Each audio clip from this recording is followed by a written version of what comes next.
like, ah! And Okay. I think we've had an hour of pre-ramble, yeah, we had a lot to say. roughly. So you guys missed out on a lot. We haven't talked in 2 weeks. Well, Kelsey couldn't talk for 2 weeks. Oh God, it was maddening. So I went to Seattle, which was very, very fun. Had a good time. I went up there for a hockey game specifically. I mean, Yeah. I went up there to see my friend, but I went up there to show my friend hockey, basically. Yeah. Dear friend Logan, who was on an episode last year, I think. She lives up in Seattle and has for a while now. Yeah. Her and her husband. And they have a hockey team up there now who just got formed within the last couple of years. And they're like really big rivals of the Stars just because we've met them in the playoffs a couple of times. And it's always been really contentious. I think it's gone to 7 games every time we've seen them in the playoffs. So it's just really fun to watch them play because they have a history, and teams that have a history, just like they tend to play rougher, fight more, score more goals, have more insane plays. So yeah, really wanted to see. Richard and I have always wanted to do like a tour of all of the hockey stadiums or hockey arenas in the United States and Canada, but it's expensive as fuck to go to a hockey game. So this was our first one outside of Texas. And the tickets we sat like up in the nosebleeds, so like really far back. The price for each of the tickets, pre-fees and tax and all that shit, was $150 each. That's not horrible to me. Which is okay. So if you want to pay $150 to go see a Dallas Stars game, you can sit almost on the glass.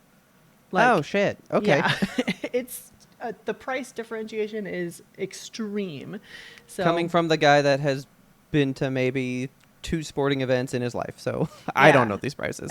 Yeah, so we used to go to Stars games in college. Like they have a special deal for college students where if you can pretty much just kind of hang out outside the arena, and like half an hour to an hour before the game starts, they'll be like, well, we have all these tickets we haven't sold, let's just open them up for extra cheap. And then they do it extra cheap for college students, so we would go in and get tickets for like $15-20 each.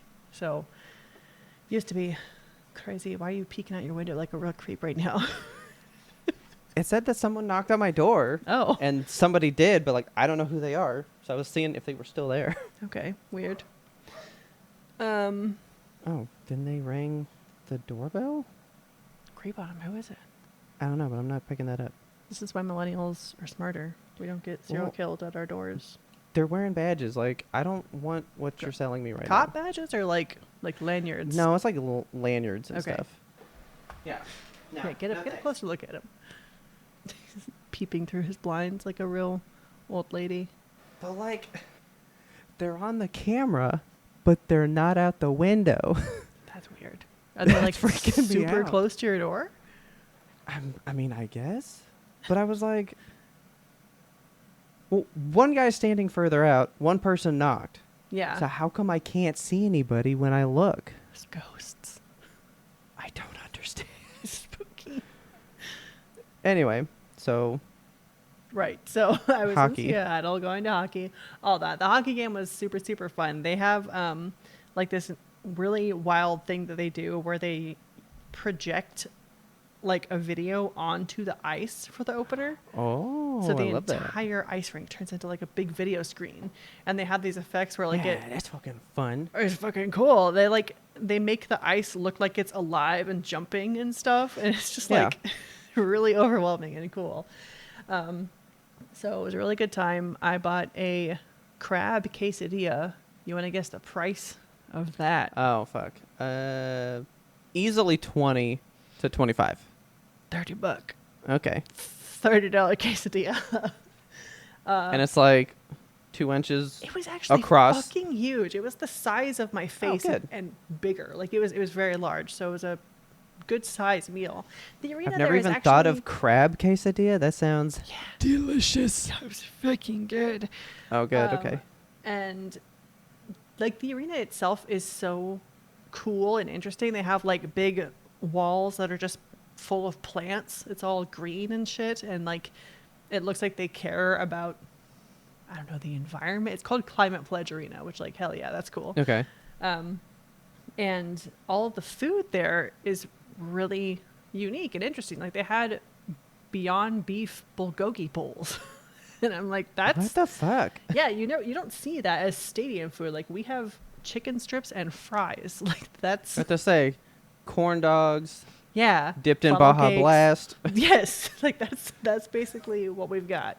So it was a fun experience. And the Stars absolutely kicked ass. I think the final score was like 5-1. So Oh, damn. it's Okay. really demoralizing for my friends who are trying to get into hockey, but it was really fun for me, and that's all that matters. Yeah. Okay. That's amazing. So, yeah, it was a super good time. And while we were in Seattle, you know, we were just like hanging out, peeking around, going to different shops and places. And my friends are super like food motivated people. They plan their days Okay. around food. They specifically set aside budget for like, we want to go eat at a fancy food place. So they're into food.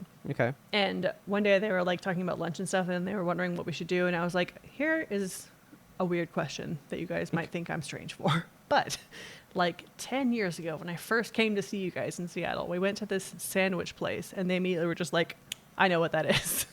Okay. And I was like, okay, I have been thinking about that sandwich for the last decade, and I would like to have it again. And they were like, perfect, we can do that. Do you ever have like a food that just sticks in your mind that you had once upon a time and that you just can't, like, you can still taste it? Oh, I mean, yeah, sometimes. And you can't I mean- achieve it again? Honestly, that was ponchos for a long time. Oh, man. Like, well, so I even remember that they used to sell ponchos, sopapillas that you could buy in the store. They Oh. were like in the freezer section or something. God, And I yes. remember having those. And I was like, was that real? Like, Mom, was that a real thing I had as a child? And she's like, yeah. Like, I bought them once. And I'm like, I think about them. All the time. Like Like I sometimes think about it. it's just a food formative experience that you have, and it just like sticks in your head, and you're like, man, I remember that food. Like, I deeply crave tortillas from a location in Denton that closed down in like 2012. Yeah. And I miss them. Like El Guapo's tortillas were the Wherever you shit. are. Wherever you are. I miss them. Yeah. That's how I feel with ponchos in general. Yeah. Because I ate there so much as a child. I had like every fucking birthday there. Ugh. I just wanted flautas nonstop all the time. that like when they started closing down, I went to other places and I was like, yeah, I want flautas. And then what they served was like, that's not fucking flautas. Ooh, and I'd throw it back at them and be like, that's not ponchos. And it Aw. turns out ponchos flautas are not legit. Because they're more like taquitos but with flour tortillas. Oh, interesting. Okay. It's very different, and you can't get that anywhere but there. So I'll never have them, except there is a ponchos. There's like Where? one good one left. You know what? Let me look it up. Oh, where was it? I think it was in Arlington. Yeah. Oh, there you go. So it's not far. It's not too far, but I mean, it's still far enough. Yeah, far enough, but like not far enough to forbid Let me you see. from going.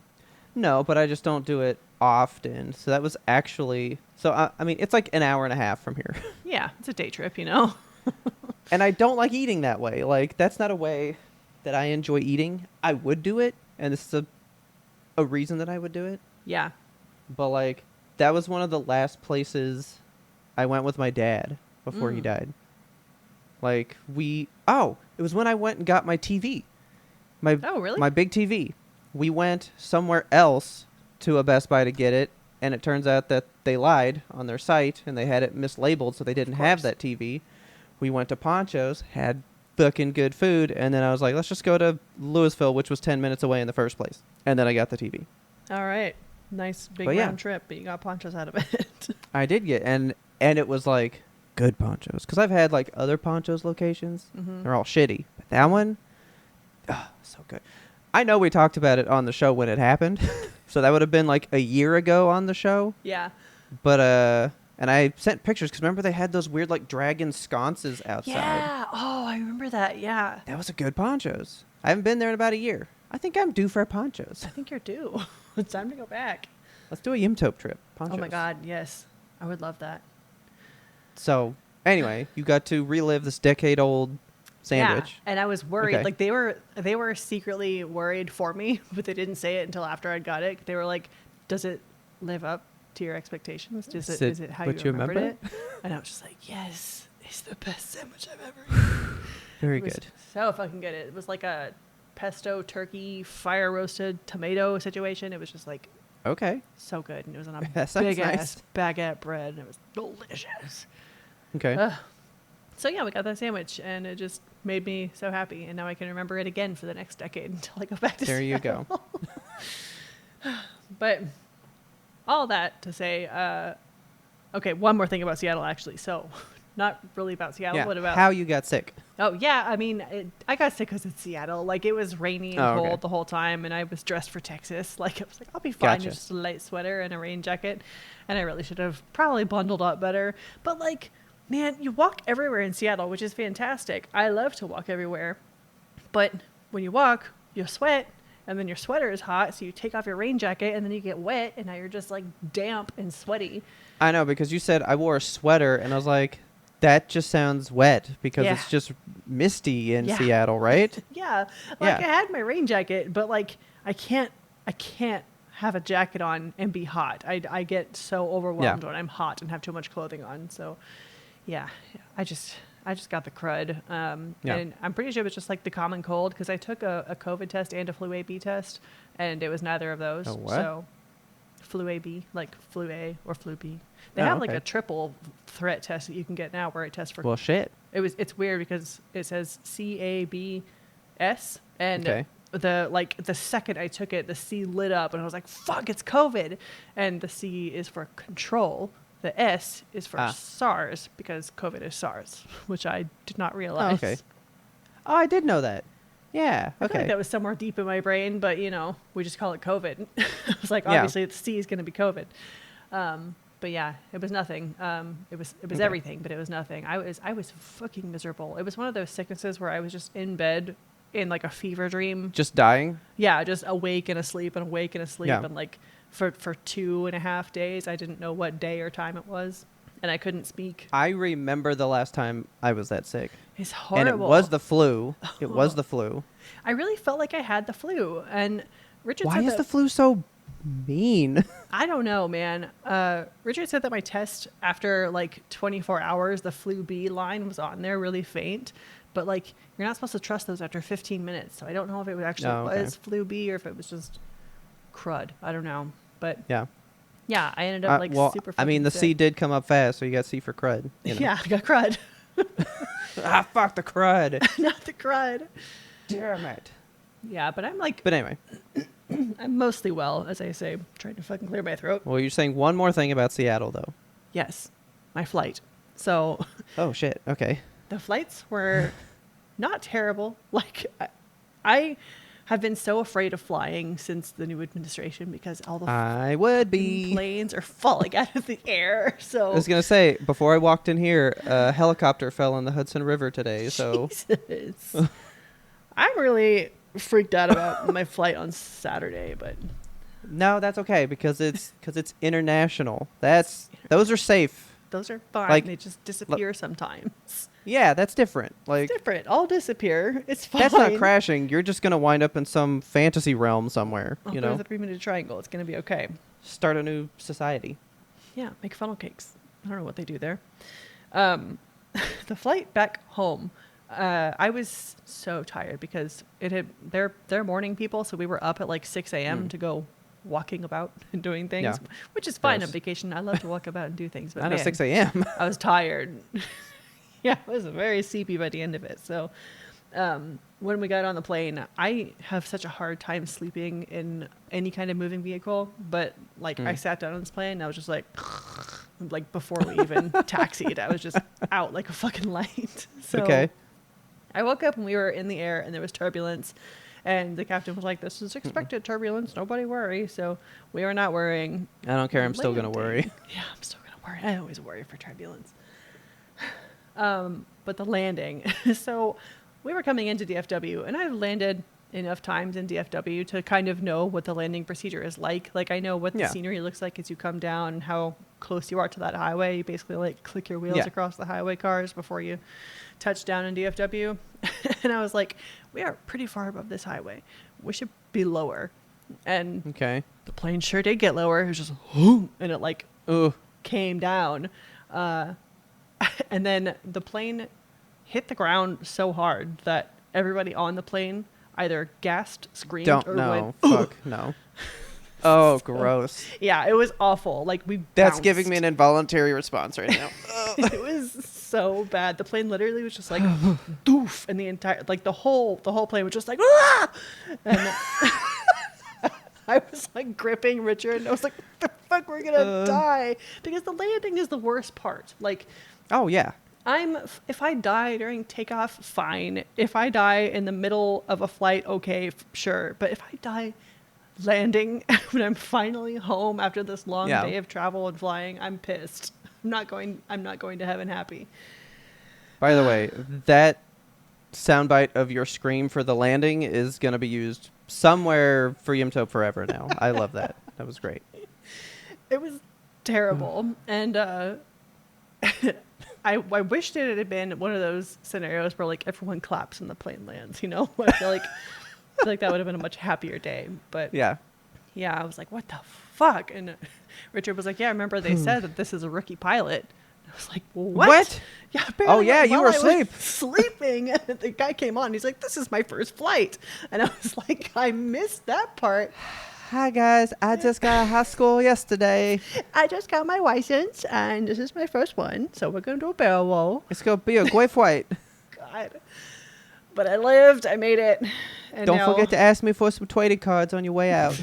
I so badly want to ask for airplane trading cards, but I'm not You that should. kind of a person. They're so cool looking. They are really cool. But I know I won't do anything with them, so I'm not going to do it. After that stupid and I don't fly landing, enough. I should have gone in and been like, motherfucker, give me a trading card. You should have. Yeah. I'm really freaked out about my flight on Saturday. It's a 14-hour flight. I was thinking it was 17 hours, but it's only 14. Okay. Not terrible. I have to fly to Toronto first and then to Tokyo, so Okay. Oh, so it's 2 flights. yeah. And That's then even worse. I know. The flight back is Tokyo to Toronto to Denver to home. So Ugh. it's a lot. That's going to be fun. It's going to be a good time. I'm just focusing on the Japan of it and less about the airplane of it. Just have an onigiri for me. Oh, out yeah. there. I'm going to have all the onigiri. So I'm going to eat literally everything in sight. I'm going to be an omnivore. We got... So HEB Heb? sells onigiri. What? Of course they do. Like What? fresh made onigiri. And Taylor got me a spicy tuna one, and it was Fuck yeah. good. Oh, that was good. They're putting an HEB in Denton, but not for a while. Mm. They're going to break ground on it soon. I'm like, I'm fucking ready for that. I know this is pre-ramble, but I'm ready for a hot take, though, man. Uh-oh. Ready? Okay. HEB's overrated. Oh, shit. I'm from here, dude. That shit is pricey. Oh, yeah. Yeah. I mean, Like, it's not that great. I can get the same shit for less money. yeah. Now, atmosphere-wise, unmatched. It's pretty great in Unparalleled. there. Yeah. It's pretty good in there. I like the non-food stuff. I mean, I like the food stuff too, but the non-food stuff is very exciting. I got like a paper mache skeleton cat. See, I haven't been in them enough lately, in food, Yeah. looking at that stuff. But yeah, they have like a whole like home goods area. Yeah, go shop the home goods. It's awesome during All right, holidays. I'll try that then. Check it out. But I mean, that was... So did I tell you? Okay, you remember when we went to Podcast Movement in Denver? Yes. We watched old Randy Feltface. Oh, Randy Feltface. Well, you know, he was just here. He was. in Did you get to go? Texas. I didn't go. I Damn. didn't go. His tickets were only $25. That's like, it? That would have been nothing. Damn. Yeah, for just like a table to sit with him, right? Yeah. But I knew he was here because I got a TikTok of him in San Antonio where he was like, he goes, "Hey, so where do you work?" And this guy goes, "HEB," and he goes, "Oh, okay." And the crowd just goes, "Whoa!" And they go crazy. And he goes, "What? What's going on? What did you say?" And he goes, "What is HEB?" And the crowd just goes, "Grocery store." And he goes, "It's a fucking grocery store? And you're cheering?" So then he just like looks to the other side of the room and is like, "What's so great about old HEB?" And then this lady, so like they go, "What do they sell there?" And they go, "Everything." Oh my And he's like, God. "So it's a grocery store that sells everything." And then this lady You never get to see her, but she stands up. She's so far in the back, and she goes, "They were giving people heat and water when the government wouldn't." Fuck yeah. And he's like, "What?" "They were giving people," and she just yells it again. And she's so convicted about it. And he goes, "Okay, hang on. They were giving people heat and water when your government was doing nothing." And they go, "Yeah." And he goes, "We're HEB. Come partake in our heat and our waters. Fuck your government. HEB." And the crowd starts chanting with him, and they're just, "HEB." Oh my God. And I was like, I should really go to this since it's down the street this weekend, but I Yeah, man. but I didn't get to go because I was gonna start an HEB chant just randomly. But anyway, yeah, HEB, like, we love it. It's kind of like Buc-ee's. I'm a little over Buc-ee's as well. It's fine. I'm also over Buc-ee's. To be Like, it's honest. fine, dude. Yes, I understand. Bathrooms unparalleled. Fantastic bathrooms. And honestly, Fudge is pricey. it's pricey. The gas Yeah. is cheap, but I do the like the only- gas too. The only thing that I need from Buc-ee's is their beaver tails. Those big ass croissant cinnamon yeah. rolls. Those are fucking good. Which I've still never had one. I gotta go. Have one. They're I might do that this weekend. Saturday, when you fly out, I'm gonna go to Buc-ee's down the street. And I'm just gonna hold one up to the sky and be like, "This for you, Kelsey." like gonna I'm have dead. Tear one, go one for Kelsey, one for me. Yeah, it's gonna be a good weekend. Yeah, I'm ready. Yeah, let's get into all this. Let's do it.